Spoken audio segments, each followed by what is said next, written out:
이 시간에 함께 나눌 우리 주님의 말씀은 구약성경 사사기 말씀을 같이 찾겠습니다. 사사기 17장 1절에서 13절의 말씀을 우리 함께 같이 찾도록 하겠습니다.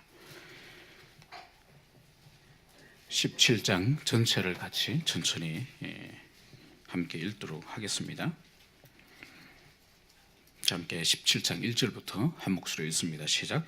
에브라임 산지에 미가라 하는 사람이 있더니 그의 어머니에게 이르되 어머니께서는 은천백을 잃어버리셨으므로 저주하시고 내 귀에도 말씀하셨더니 보소서 그 은이 내게 있나이다. 내가 그것을 가져갔나이다 하니 그의 어머니가 이르되 내 아들이 여호와께 복받기를 원하노라 하니라. 미가가 은천백을 그의 어머니에게 도로 주매 그의 어머니가 이르되 내가 내 아들을 위하여 한 신상을 새기며 한 신상을 부어 만들기 위해 내 손에서 이 은을 여호와께 거룩히 드리노라. 그러므로 내가 이제 이 은을 내게 도로 주리라. 미가가 그 은을 그의 어머니에게 도로 주었으므로 어머니가 그 은 200을 가져다 은장새에게 주어 한 신상을 새기고 한 신상을 부어 만들었더니 그 신상이 미가의 집에 있더라. 그 사람 미가에게 신당이 있으므로 그가 에봇과 투라빔을 만들고 한 아들을 세워 그의 제사장으로 삼았더라. 그때는 이스라엘에 왕이 없었으므로 사람마다 자기 수견에 오른 대로 행하였더라. 유다 가족에 속한 유다 베들레헴에 한 청년이 있었더니 그는 레위인으로서 거기서 거류하였더라. 그 사람이 거주할 곳을 찾고자 하여 그 서금 유다 베들레헴을 떠나 가다가 에브라임 산지로 가서 미가의 집에 이르매 미가가 그에게 묻되 너는 어디서 와서 오느냐 하니 그가 이르되 나는 유다 베들레헴의 레위인으로서 거류할 곳을 찾으러 가노라 하는지라. 미가가 그에게 이르되 내가 나와 함께 거주하며 나를 위하여 아버지와 제사장이 되라. 내가 해마다 은 10과 의복 1벌과 먹을 것을 주리라 하므로 그 레위인이 들어갔더라. 그 레위인이 그 사람과 함께 거주하기를 만족하게 생각하였으니 이는 그 청년이 미가의 아들 중 하나같이 됨이라. 미가가 그 레위인을 거룩하게 구별하며 그 청년이 미가의 제사장이 되어 그 집에 있었더라. 이에 미가가 이르되 레위인이 내 제사장이 되었으니 이제 여호와께서 내게 복 주실 줄을 아노라 하니라. 아멘. 잠시 기도합시다. 하나님, 저희들이 주님의 말씀 앞에 모두 섰습니다. 이 시간 주님 저희들에게 깨닫게 해주셔서 이 말씀을 통하여 저희들이 어떻게 행하며 어떻게 살아야 할지를 주님 분별하게 하여 주시옵소서. 말씀을 증거하는 자나 말씀을 듣는 모든 회중들이 한 성령과 한 진리 안에 거하게 하여 주시옵소서. 감사를 드리며 거룩하신 예수님 이름으로 기도합니다. 아멘. 네, 아울리치가 이제 어제부터 시작이 되었습니다. 어제 도착을 해서 예배를 드리고 또 주변 동리와 마을을 함께 다 같이 둘러보고 밤늦게 어제 내려왔습니다. 대원들은 지금도 오전 예배를 위해서 마을마다 가정마다 방문자들을 재방문하면서 무엇보다도 예배 가운데 많은 영혼들이 참여하도록 권면을 할 것이고 또 저녁에는 전도 집회가 있습니다. 또 그분들이 꼭 수혜복음을 들을 수 있도록 초청하고자 합니다. 여러분들께서 많이 기도해 주셨으면 감사하겠습니다. 대장간의 주인이 두 종에게 일을 맡겼습니다. 그 일은 다른 것이 아니라 며칠간을 출타하고 돌아올 테니 두 종에게 말의 편자를 하나씩 맡기면서 이 말의 편자를 100개씩을 만들어 두라라고 그렇게 일을 맡긴 것이죠. 며칠 후에 주인이 돌아와서 그 종들을 불러서 당신들이 만든 말의 편자를 가져와라고 그렇게 말을 했죠. 두 종이 각각의 100개의 말 편자를 주인에게 보여줬더니 한 종을 향해서는 주인이 칭찬을 합니다. 잘하였다고. 그런데 한 종을 향해서는 주인이 책망을 하였습니다. 왜냐하면 쓸모없는 편자를 만들었다는 거죠. 여러분, 두 종이 동일한 쇠붙이로 편자를 100개씩을 모두 만들었는데 왜 한 종은 책망을 얻고 한 종은 칭찬을 얻었을까요?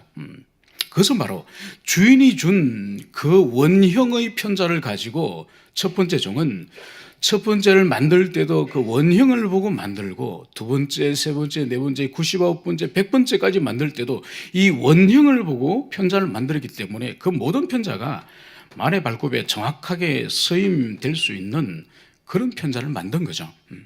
그러나 두 번째 책망을 받은 그 종은 어떻게 편자를 100개를 만드는 거니까 원형을 보고 첫 번째 거를 만들고 첫 번째 거를 보고 두 번째 거를 만들고 두 번째 것을 보고 세 번째 거를 만들고 99번째 거를 보고 100번째를 만든 거죠. 그래서 첫 원형을 보고 만든 것 외에는 다 쓸모가 없게 되었다는 그런 이야기인 거죠. 여러분, 눈에 보이는 이런 사물도 원형을 존중하고 원형을 따라서 그 사물을 만들 때 쓸모가 있다고 한다면은 눈에 보이지 않는 사상이나 가치체계나 이 종교나 이 신념 체계가 세월이 지나면서 그 원형을 간직하지 못한 채 변형된다고 하는 것은 이것은 너무나도 쉬운 일인 거죠. 오늘 저희들이 함께 읽었던 이 사사기 17장의 이 사건은 이후에 사사기가 이 나머지 뒤에 5장이 있습니다. 이것은 사사기의 그 기술 방식이 시간과 순서를 따라서 기술된 것이 아닙니다. 이 17장부터 21장까지 이 기록된 이 내용은 두 가지의 중요한 내용이죠. 바로 미가라고 하는, 오늘 저희들이 읽었던 미가라고 하는 한 가정의 신앙에 관한 문제고, 그리고 19장부터 전개되어지는 레위인과 그의 첩의 관련되어지는 매우 입에 담을 수 없는 끔찍한 그런 사건이 있는 것입니다. 이것은 사사기의 제일 말미에 5장으로 구성되었지만은 시기적으로 볼 때는 사사기의 초도에 해당되는 그런 역사적 사실임을 알 수가 있는 것입니다. 왜냐하면은 여호수아서 말미에 여호수아가 죽는 시가 그 BC 1390년경에 여호수아가 죽습니다. 그 이후에 사사기가 시작되어지면서 다 빼앗지 못한 나머지 땅을 수복하는 이야기가 사사기의 초도에 시작이 됩니다. 바로 그 시기에 기록된 내용이 바로 미가의 가정의 이 사건과 레위인 첩의 사건이, 그래서 한 BC 한 1350년경, 그러니까 여호수아가 죽고 난 이후에 한 세대 정도 후에 있는 일이 바로 이 사사기 말미에 있는 이 두 가지의 큰 사건이라는 것을 여러분들이 이해를 하셔야 되겠습니다. 그래서 사사기의 제일 뒤에 기록되었지만은 시기적으로는 사사기 제일 뒤에 일어난 사건이 아니라 사사기의 초도에 기록된 그런 사건인 거죠.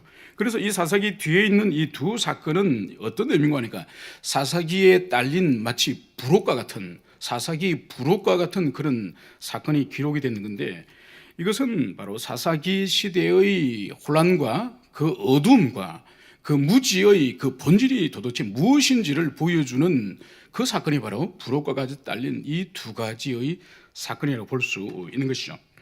오늘 저희들 읽었던 이 말씀의 개요는 되게 이러합니다.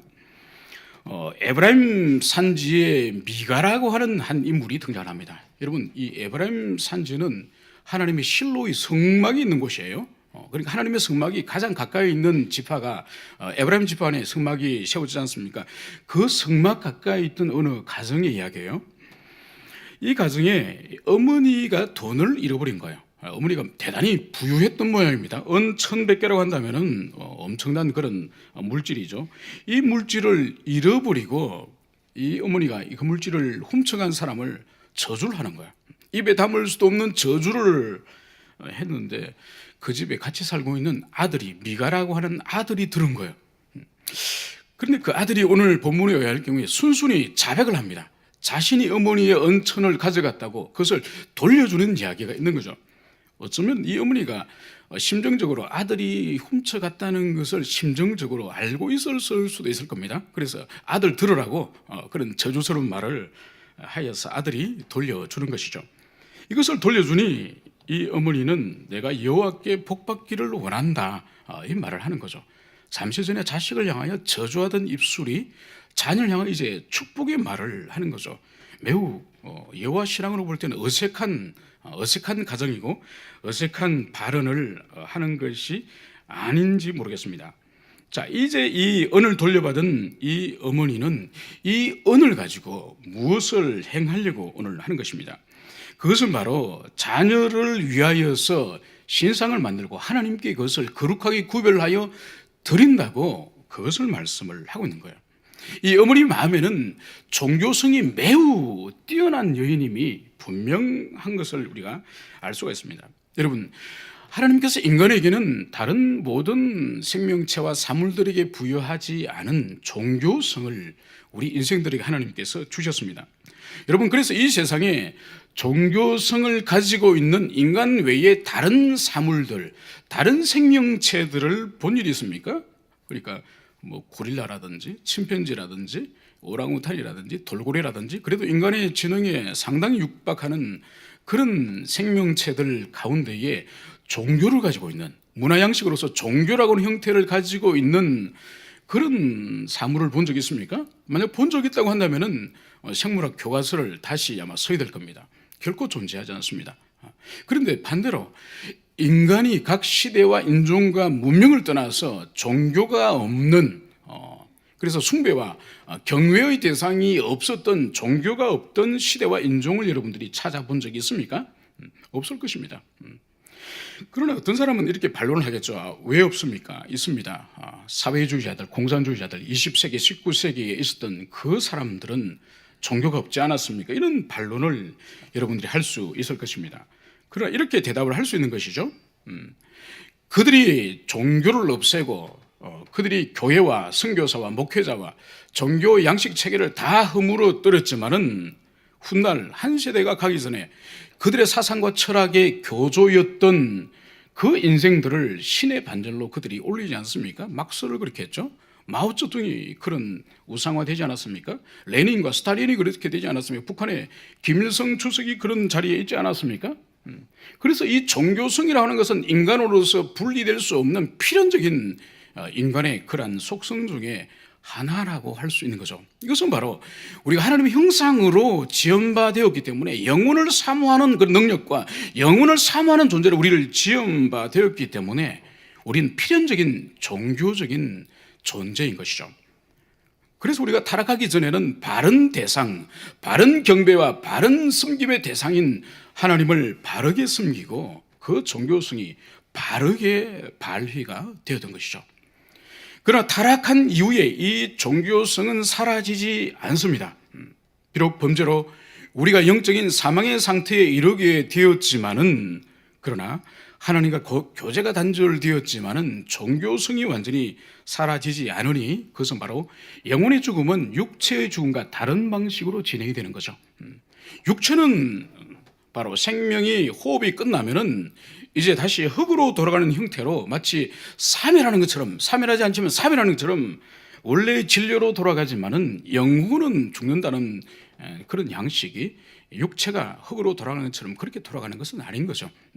바로 영혼이 가지고 있는 그런 상향적인 기능인 영적인 기능과 하향의 그런 혼적인 그런 기능, 그래서 영적인 기능으로서 하나님과 소통하고 그분의 뜻을 알고 그분의 뜻을 순복하며 살아가는 이 기능이 바로 죽은, 그것을 영적으로 죽었다고 말하는 거죠. 그러므로 여전히 지성을 가지고 이성을 가지고 학문을 탐구하고 창작행위를 하고 여러 문화 활동을 할 수 있는 그런 영혼의 기능은 여전히 인생들에게 남아 있는 것이죠.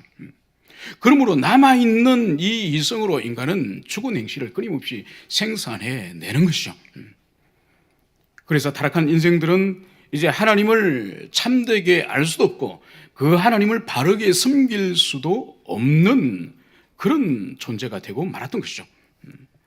그래서 우리가 바른 하나님을 알고 바른 하나님께 경배하는 이 예배를 드린다는 것 자체가 얼마나 하나님의 크신 은택인지 모릅니다. 아직도 중생치 못한 이 세상의 자연인들은 여전히 헛된 것을 섬기며 헛된 것을 경배하며 헛된 것을 위해서 자기 인생을 드리고 있는 것이죠. 오늘 이 미가의 이 어머니의 이 종교성은 첫 번째로 자녀를 위해서 신상을 만드는 것이요, 두 번째로는 하나님을 섬기는 방식으로 신상을 만들었다고 말씀을 하고 있습니다. 여러분, 부모가 자녀를 위해 할 수 있는 일이 참으로 많습니다. 가장 기본적으로 지금 우리 가정 안에서 하고 있는 자녀를 먹이고 키우고 부양하고 가르치는 이런 의무들을 마땅히 부모로서 마땅히 해야 되는 것이죠. 그러나 이 모든 의무가 중요하지만은 궁극적인 부모의 의무는 사실은 이 이상의 가치를 가지고 있는 것이죠. 그것은 바로 뭔가 하니까 하나님께서 가지고 계시는 그 거룩한 그분의 성품이 바로 육체를 가지고 있는 육신의 부모인 우리를 통해서 하나님께서는 자녀들에게 그것을 가르치시기를 원하는 거죠. 그래서 자녀들이 1차적으로 경험하는 아버지, 어머니인 육체의 부모의 궁극적인 부모는 천상의 하나님 아버지인 것이죠. 그래서 하나님 아버지를 지상의 육체의 부모를 통하여서 배우는 것이죠. 그렇다고 한다면 지상의 부모의 최고의 의무는 바로 천상의 참다운 우리의 부모이신 하나님 아버지를 바르게 알 수 있도록 가르치고 훈련하고 교양하는 그 일이 최고의 우리의 의무인 것이죠. 그래서 아무리 잘 먹이고 잘 가르치고 잘 교육시키고 좋은 직업을 얻게 한다 할지라도 이 땅의 모든 번영과 모든 호사를 누릴 수 있는 그런 수단을 부모가 물려준다 할지라도 그 부모를 통하여 하나님을 알 수 없고 오히려 하나님을 아는 데 있어서 그 부모의 존재가 장애가 된다고 한다면 그것은 매우 불행한 일이죠. 어떤 자매가 있었습니다.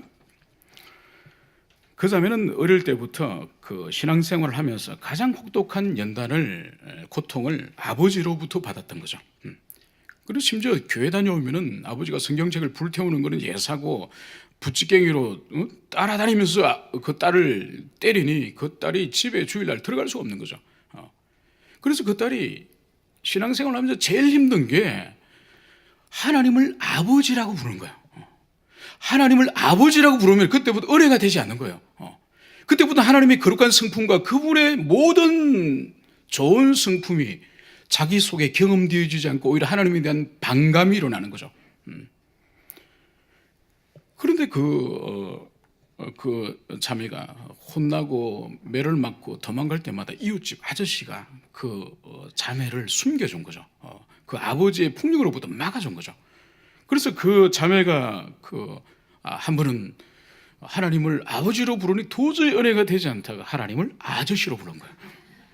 정말 우리는 웃지만은 그 자매에게는 웃을 수 없는, 하나님을 아버지라고 분명히 성경은 우리에게 계시해 주셨는데 그 하나님을 아버지라 부를 수 없는, 바로 지상의 모든 것들을 자녀에게 누리게 하고 물려주게 하고 모든 것들을 소유하게 한달지라도 바로 자녀로 하여금 그 부모의 존재 자체가 하나님을 만나고 하나님의 성품을 경험하는 데 있어서 장애 요소가 된다고 한다면 천하를 물려주더라도 그것은 하나님 앞에 가치가 없는 것이죠. 그래서 신명기 6장에서는 부모된 자들에게 자녀를 향한 최고의 의무는 바로 하나님의 그 말씀을 부지런히 가르쳐서 하나님이 어떠한 존재이신지, 그분의 성품이 어떤 분이신지를 그것을 부지런히 가르치는 것이 자녀에게 부모가 해야 될 최고의 의무인 거죠. 그래서 집에 앉았을 때든지 일어날 때든지 길을 갈 때든지 무시로 하나님에 관한 강론을 끊임없이 할 것을 하나님께서는 부모된 자들에게 1차적으로 그것을 명령한 거죠. 그런데 오늘날은 우리는 바로 자녀들에게 영의 양식을 통하여서 하나님이 어떠한 분인지 그것을 1차적으로 부모로서 감당하기 전에 이 세상에서 어떻게 살까, 무엇을 먹고 무엇을 입고 어떻게 누리고 어떻게 물려주고 어떻게 이 지상의 삶의 안전장치를 마련해 줄까, 이것이 아마 우리 오늘날 이 세대의 또 지상의 대부분 시대의 부모의 최고의 관심이 아니겠습니까? 그러나 성경은 그것을 말하고 있지 않습니다. 자녀로 하여금 하나님을 바로 알고 그분을 바로 섬기고 그분을 바로 예배하는 존재로 키우라는 것이 바로 부모의 최고의 의무인 그것을 말씀을 하고 있습니다. 오늘 미가의 이 어머니는 바로 이 신상을 만드는 것이 하나님을 섬기고 자녀를 위하는 길이라고 이 신상을 만들었음을 여기서 보여주고 있는 것입니다. 여러분, 과연 목적은 바른 목적을 가지고 있는데 그 목적을 이루기 위한 수단은 잘못될 수도 있습니다. 그리고 그 수단이 잘못되더라도 그것이 용납이 될까요? 이것은 오늘날 우리 사회와 우리 현실에서도 마찬가지입니다.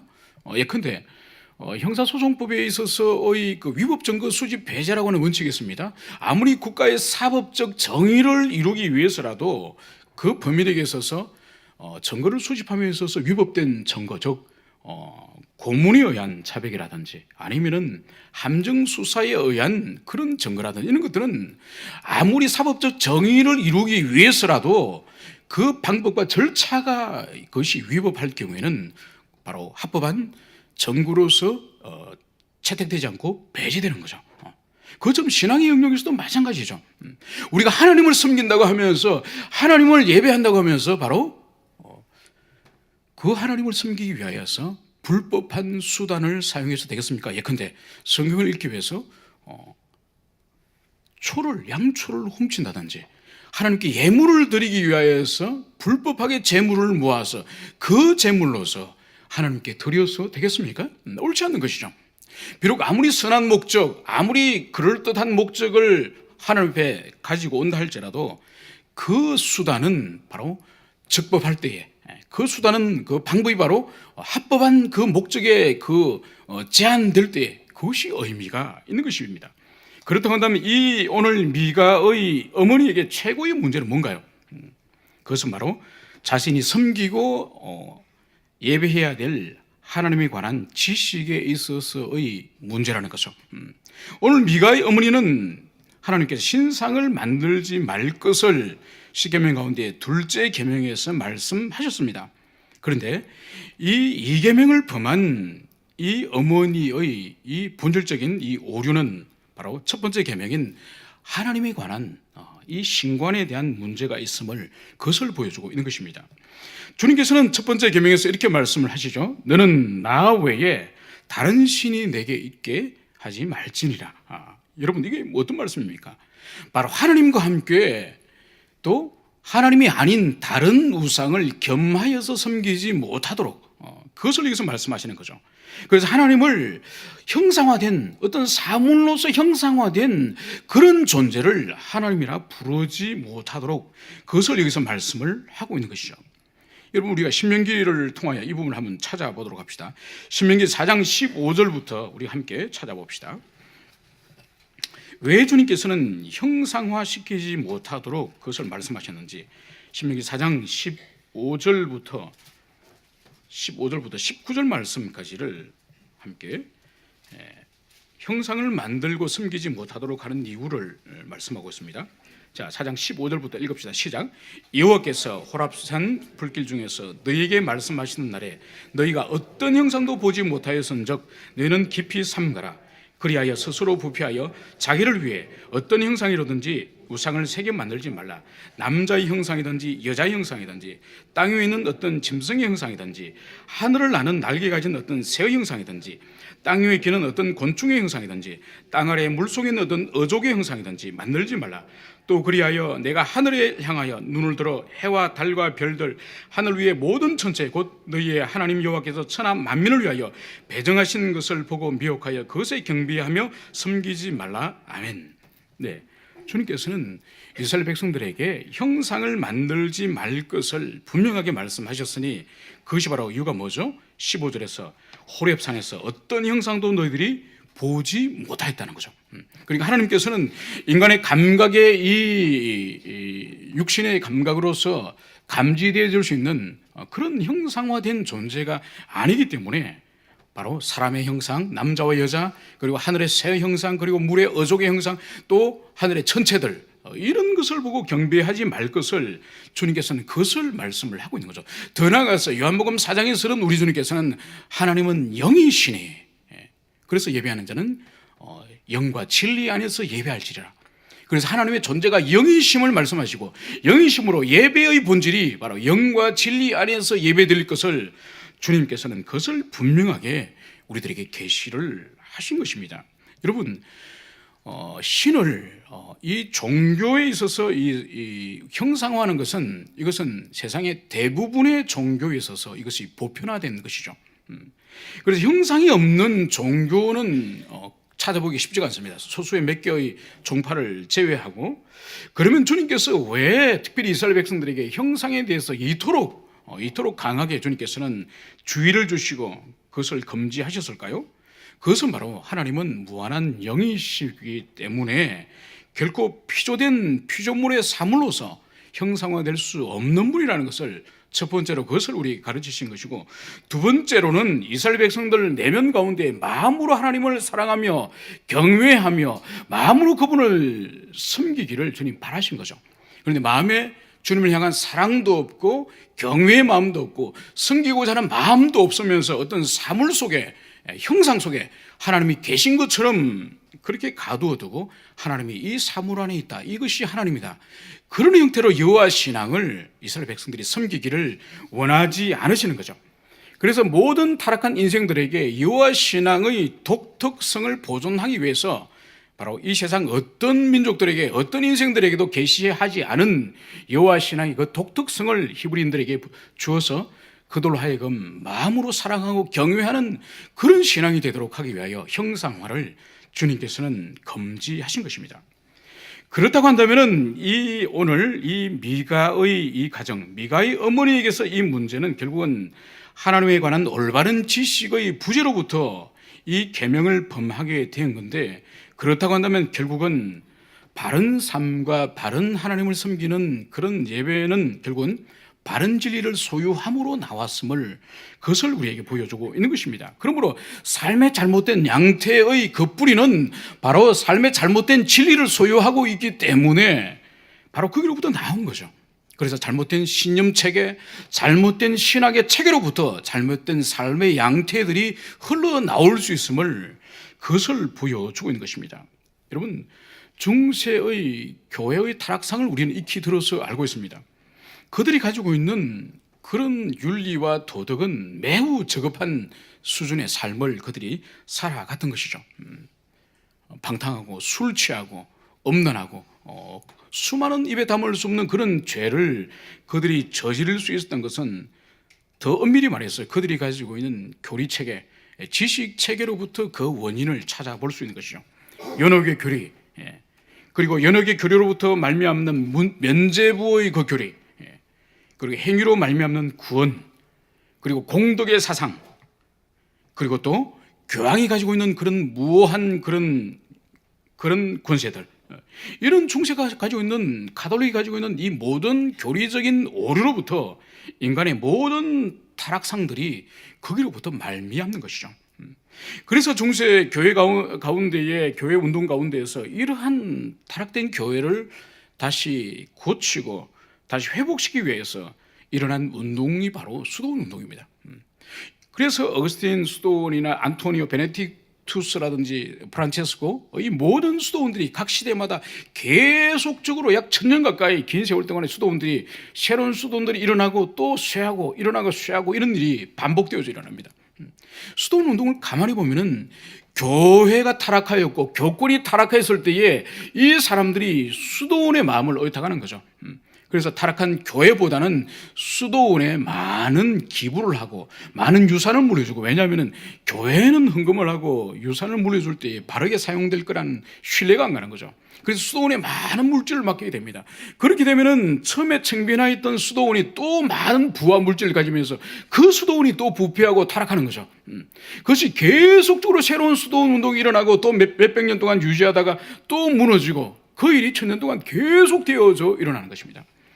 여러분, 수도원 운동의 바로 한계점이 뭔가 하니까, 중세 교회가 가지고 있는 교리체계와 그 진리체계에 대한 개혁과 변혁이 아니라 바로 중세 교회가 가지고 있는 삶으로 드러난 양태를 뜯어고치기 위한 그것을 시도한 거죠.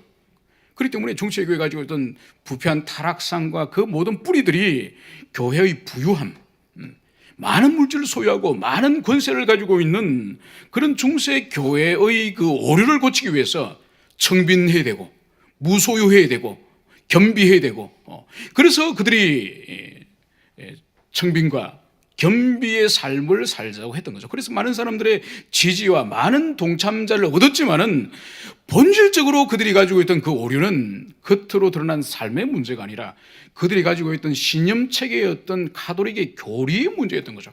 그렇기 때문에 계속적으로 운동으로서는 일어났지만은 결국은 바른 하나님을 섬기는 그런 기독교 본질로는 결코 그들이 돌아올 수 없는 것이죠.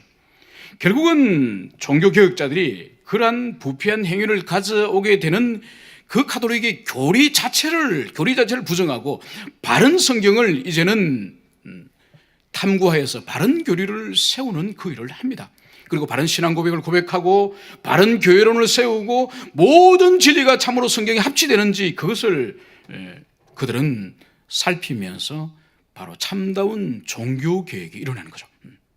그래서 그때 이 삶의 양태를 바로 뜯어 고치려고 하는 것은 오늘날도 이거 매우 어리석고 이것은 무지한 소치를 할 수 있는 것이죠. 그래서 그리스도인들은 마땅히 이렇게 살아야 된다. 이렇게 해야 된다. 이렇게 바로 삶을 고치려고 할 경우에는 외형적으로는 잠시 고쳐질 수 있지만 그 사람이 그렇게 살 수밖에 없는 그 사람의 지식의 문제, 교리의 문제, 신념 체계가 바꾸어지지 않으면은 절대로 일시적인 그런 고침밖에 되지 않는 것을 알 수가 있습니다. 그러므로 이 미가의 어머니의 이 잘못된 이 여호와의 신앙의 이 뿌리는 결국은 여호와에 대한 잘못된 지식, 잘못된 이해로부터 하나님과 또 자녀를 위한다는 그 명목으로 우상을 만드는 그런 가정이 되고 말았던 것이죠. 그러므로 예배에 대해서 종교개혁자들은 매우 치밀한 고민을 합니다. 그래서 예배를 어떤 방식으로 드릴 것인가, 어떻게 예배를 드릴 것인가, 그래서 예배를 하나님이 허용하는 것이 무엇이고 하나님이 금지하는 것이 무엇인지 이런 부분을 개혁자들은 매우 고민하는 거죠. 그래서 개혁자들 가운데서 견해들이 일치하는 것은 아닙니다. 예컨대 성경과 하나님께서 지정하신 것만을 허용한다.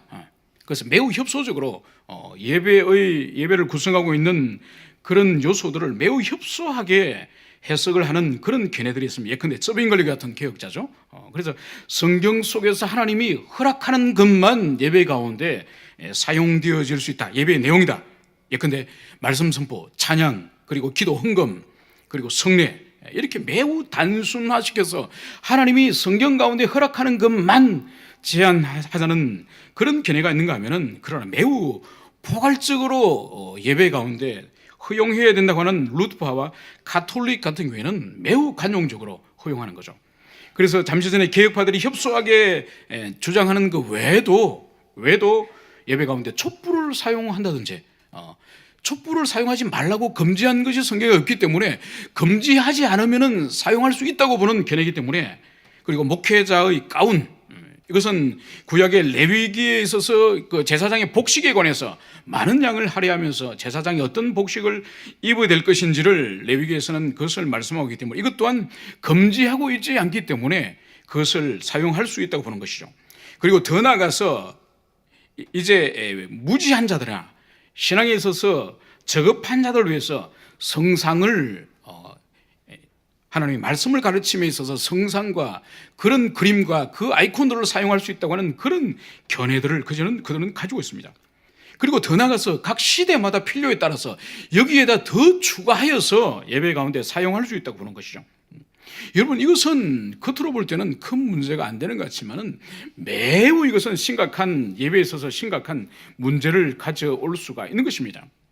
우리 개혁 신학에 있어서는 가장 본질적으로 바로 하나님의 말씀과 성령의 은혜가 예배에 있어서 가장 중요시 되어집니다. 그러나 하나님께 지정한 방식을 벗어날 때에 가톨릭과 또 다른 교파에서 일어나는 이러한 예배와 미사는 매우 큰 오류를 가져오는 것이 분명합니다. 그것이 바로 뭔가 하니까 중세의 고딕 건물의 양식을 여러분 보신 적 있습니까?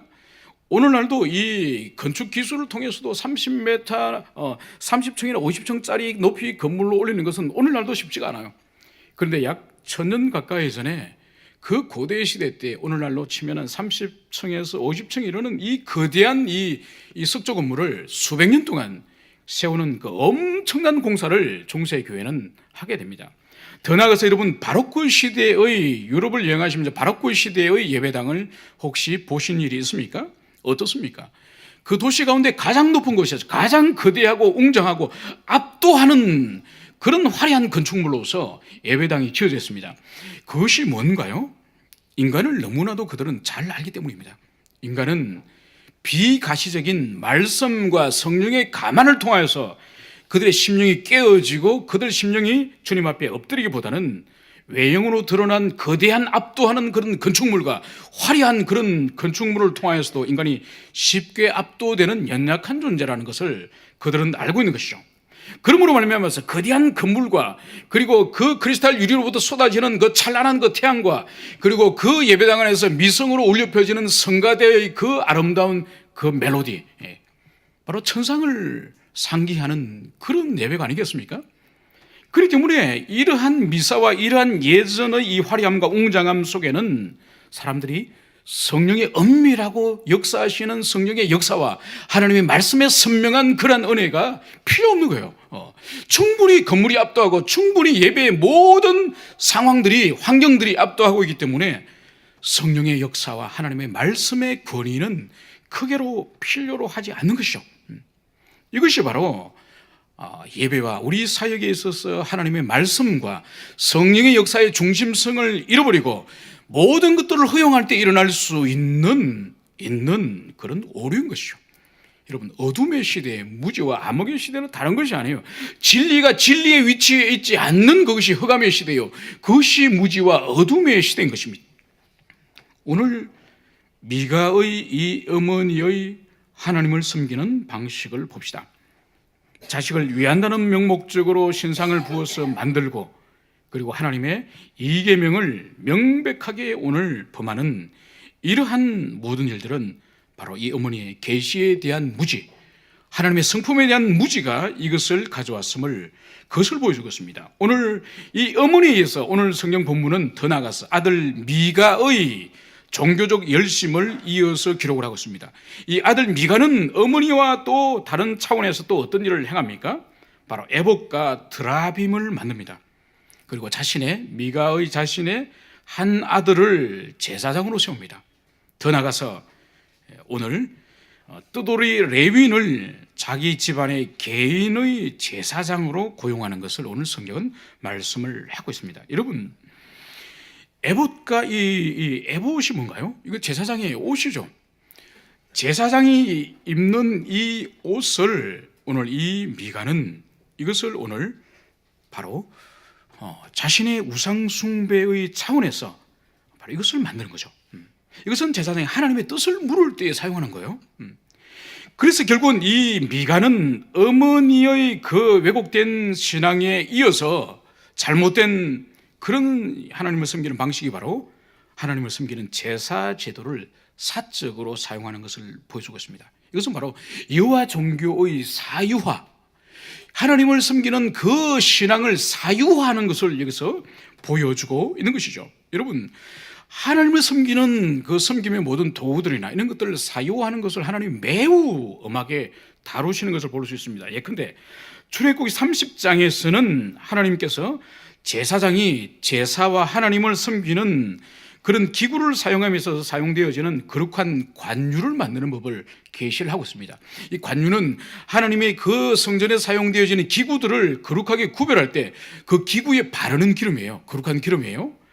그것을 만드는 법을 주님께서 말씀하시면서 이것을 만들거나 사용하는 자는, 그러니까 사적으로 만들거나 사적으로 사용하는 자는 이스라엘에서 끊어질지라, 하나님의 저주의 말씀을 여기서 하고 있는 것이죠. 그러니까 하나님을 위해서 구별되어 있는 모든 것들을 하나님이 아니라 다른 용도로 사용하는 자들을 향해서 이스라엘에서 끊어질지라, 이렇게 주님께서 말씀하시는 거죠. 더 나아가서 오늘 이 미가는 자신의 필요에 따라서 분명히 하나님께서 레위인의 반차를 따라서 하나님을 성막에서 섬기고 또 하나님을 가장 가까이 섬기는 제사장 지파를 주님께서 구별하셨지만은 이 미가는 자신의 필요를 따라서 자신의 아들 중에 한 사람을 제사장으로 세웠음을 보여주겠습니다. 이것은 명백하게 하나님의 율법 자체를 거부하는 그런 배역한 삶이 아닐 수 없습니다. 그리고 더 나아가서 이제 이 미가는 한 뜨돌이 레위인을 만나게 됩니다. 그리고 이 레위인에게 오늘 고용의 조건을 제시하면서 자기 집안과 자기를 위한 제사장으로 삼는 것을 오늘 여기서 보여주고 있습니다. 여러분, 오늘 본문에서는 이 레위인이 거처할 곳, 기거할 곳을 찾고 있다고 오늘 성경은 여기서 말씀을 하고 있습니다. 여러분, 제가 분명히 이 시기가 언제라고 말씀드렸습니까? 여호수아가 죽고 난 한 세대 후에 이 일이 일어났습니다. 무엇을 보여주는 거죠? 여호수아가 죽고 난 이후 한 세대 후에 이스라엘 백성들이 하나님의 율법을 지키고 제사에 관한 그런 계명 자체가 이제는 허물어졌음을, 그것을 보여주고 있는 것이죠. 여러분, 이스라엘 백성 가운데에 레위 지파들에게는 하나님께서 기업을 주지 않으셨죠. 그들에게는 땅을 분배해 주지 않습니다. 그리고 레위 지파는 그들의 삶의 거처가, 다른 11지파는 각 지파들이 함께 모여 살 수 있는 지파의 기업을 주셨지만은 레위 지파에게는 11지파에 다 흩어서 살도록 하신 것이요. 왜 여러분 레위 지파는 함께 모여 살지 못하고 흩어서 살도록 주님께서 그렇게 하셨을까요? 그것은 바로 레위 지파의 고유한 사명이 있는 거죠. 그래서 나머지 11지파의 그 성읍들 가운데에 레위 지파가 함께 섞여서 살면서 나머지 11지파에게 하나님의 말씀을, 하나님의 율법을 부지런히 가르쳐서 그들이 하나님을 알지 못함으로, 율법에 대하여 무지함으로 바로 방종한 삶을 살지 않도록 하기 위하여 레위 지파를 모든 지파 가운데 흩어서 그들로 하여금 하나님을 아는 지식을 항상 바르게 소유할 수 있도록 주님이 그것을 명하신 거죠. 그런데 오늘 이 젊은 이 청년 레위인은 오늘 자신의 원래 거처인 유다 지파의 베들레헴을 떠나서 오늘 에브라임 근처로 떠들어왔음을 오늘 여기서 보여주고 있습니다. 이것은 뭔가 하니까 유다 지파를 비롯하여서 나머지 이스라엘 백성 가운데에 레위인이 하나님의 말씀 사역을 하는 데 있어서 집중하지 못하도록 이미 그 레위인을 섬기는 그 시스템 자체가 무너져 버렸음을 말하는 거죠. 그러므로 레위인이 제대로 자신의 사명지에서 하나님의 말씀을 이스라엘 백성들에 가르치지 못하니 바로 이스라엘 백성 전체가 하나님에 대하여 무지한 시대에 들어갔음을 오늘 그것이 여기서 명백하게 드러난 것이라 할 수 있습니다. 여러분, 오늘 여기서 보여주고 있는 이 청년 레위인의 이 모습은 매우 부끄러운 모습입니다. 이것은 자신의 필요와 자신의 억압된 욕망을 해결하기 위하여 그 자신의 제사장 직분을 팔아버린 그런 부끄러운 모습이 아닐 수 없는 것입니다.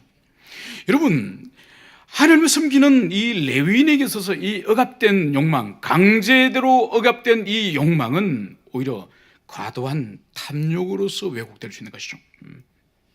여러분, 진리의 빛이 꺼져버린 오늘날 이 시대나 중세 교회 가운데에서도 강제된 억압된 그 욕망은 오히려 과도한 또 다른 욕망으로 분출되기 쉬운 것이 바로 인간에게 일어난 일인 것이죠.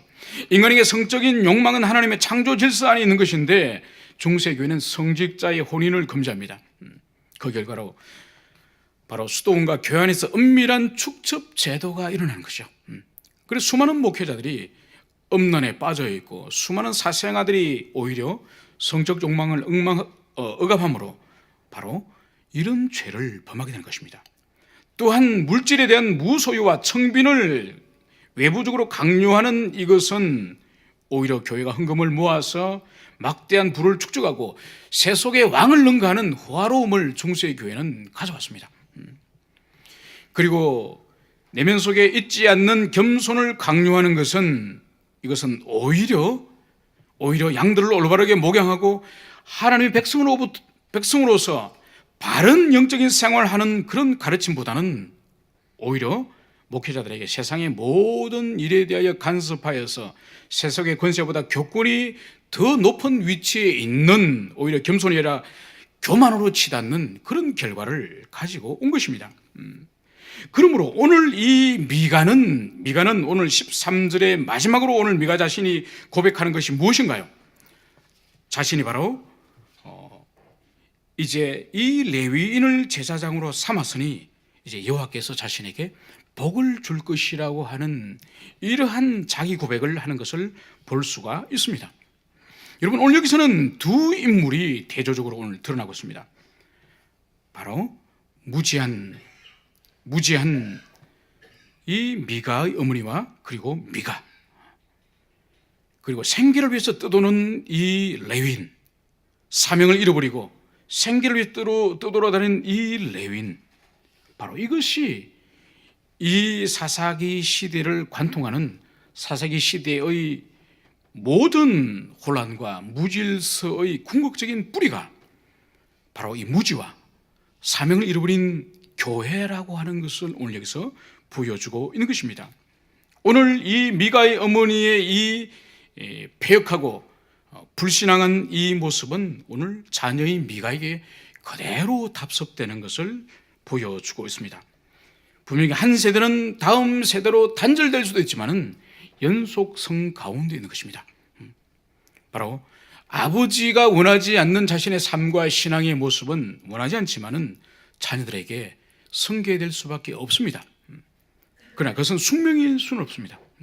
왜냐하면 우리는 잘못된 그런 가르침과 잘못된 교리를 거부하고 참된 것을 탐구할 수 있는 그러한 우리에게 지성과 은혜를 하나님께서 주셨기 때문에 우리는 참되지 않는 것을 거부할 수 있는 그러한 능력 또한 우리에게 있는 것입니다. 이제 우리에게 필요한 것이 무엇입니까? 오늘 한 시대의 교회, 또 한 시대, 그것이 일어남과 무너짐의 그 기초는 바로 가정입니다. 부모와 자녀가 어떠한 관계 속에서 하나님을 아는 지식이 어떻게 전수되느냐, 바로 거기에서 한 교회가 무너질 수도 있고 한 시대가 넘어질 수도 있고 다시 한 시대가 회복되어지거나 한 교회가 일어날 수 있는 그것이 바로 하나님의 교회와 하나님의 가정에서 일어남을, 그것을 오늘 여기서 보여주고 있습니다. 그러므로 우리가 이제 돌아가야 될 것은 바로 기독교 신앙의 항상 원형인 것입니다. 기독교 신앙의 원형은 하나님의 말씀 가운데 순수하게 보존되어져 있습니다. 결코 이 하나님의 말씀은, 그 원형은 영원히 훼손되어지지 않는 순수한 주의 말씀으로 보존되어져 있는 것입니다. 그러므로 우리는 유사한 기독교, 유사한 복음, 다른 복음, 이런 것들을 철저히 분별해낼 수 있는 그런 신령한 눈이 우리들에게 필요한 것입니다. 그러므로 다시 우리는 이제 이 5월의 이 가정의 달에 부모된 우리 자신이 계시에 대하여 바르게 충분히 깨닫고 알고 있는지, 그리고 하나님을 올바르게 섬기고 있는지, 더 나아가서 이것이 자녀들에게 올바르게 전수되고 있는지, 그리고 우리의 자녀가 올바르게 하나님을 섬기고 또 하나님을 바르게 사랑하고 있는지, 그것을 깊이 돌아보는 그런 한 날이 되었으면 좋겠습니다. 함께 기도합시다. 이 시간 우리 함께 기도할 때에 오늘 사사기의 이 어둠과 혼란의 한가운데 있던 바로 한 가정의 이 타락과 한 가정의 이 무지, 바로 이것이 사사기를 가져오는 근본적인 원인임을 말씀하고 있습니다. 가정이 무너져 있고 또 레위인이, 교회가 사명을 잃어버림으로 말미암아서 하나님을 한 시대 전체가 떠나게 되는 이 비참함, 하나님, 부모된 우리가 먼저 진리에 대한 밝은 이해를 주시고 이것을 우리의 자녀들에게 잘 전수하여서 신앙의 계대가 주님 멈춰짐 없이, 끊어짐 없이, 단절됨 없이 흘러갈 수 있도록 해주시고, 하나님, 그래서 교회가 회복되어지고 시대가 회복되어지는 그런 은혜를 주시도록 함께 말씀을 기억하며 함께 기도합시다. 기도하겠습니다. 아버지 하나님, 저희들에게 주님 은총을 베풀어 주셔서 이 5월 가정의 달에 하나님, 오늘 사사기 17장의 한 어머니와 한 아들의 오류와 무지를 저희들이 함께 살펴보았습니다. 자녀를 위한다는 명목으로, 하나님을 섬긴다는 명목으로 형상을 만들고, 또한 주님, 그것으로 주님을 섬기고 그것으로 자녀를 참으로 위하는 것이 아님을 주님, 저희들이 말씀을 통해 깨닫습니다. 바른 지식을 소유하고 주께서 우리의 자녀를 향하여 향하신 뜻이 무엇인지를 우리가 깨닫기를 원합니다. 주님, 우리가 소유하고 물려주고 가르치고 양육하는 그 모든 것보다 우리를 통하여 참다운 하나님을 알아갈 수 있도록 주님, 우리의 신앙과 자녀의 신앙을 주님 붙잡아 주시기를 소망합니다. 참으로 주님께서 우리의 심령을 주장하여 주시고 붙잡아 주시기를 간절히 소망합니다. 참으로 우리는 무지하기 쉽고 시대의 오류 가운데 흐르기 쉽습니다. 하나님, 우리를 불쌍해 주시고 참으로 주님의 그 주님 크신 은택 가운데 우리가 머물 수 있도록 주님이여 역사해 주시길 원합니다. 시대가 악해져 가고 어두워져 가고 진리가 희미해져 가는 이 시대 가운데 먼저 부모된 우리가 선명한 진리를 경험할 수 있도록 도와주시고 이것을 자녀들에게 담대하게 가르칠 수 있도록 주님이여 역사하여 주시옵소서. 감사를 드리며 거룩하신 예수님 이름으로 기도합니다. 아멘. 우리 다 함께 찬송가 630장을 다 함께 찬송하시겠습니다.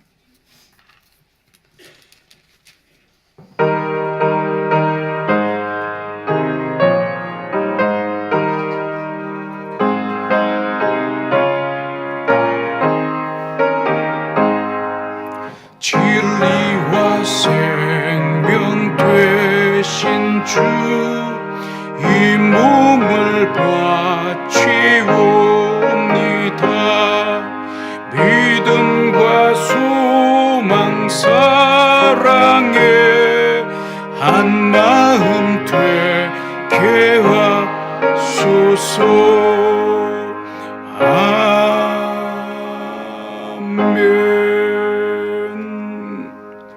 이제는 우리 주 예수 그리스도의 은혜와 하나님 아버지의 무한하신 사랑과 성령 하나님의 교통하심이 이제로부터 영원히 함께 있을지어다. 아멘.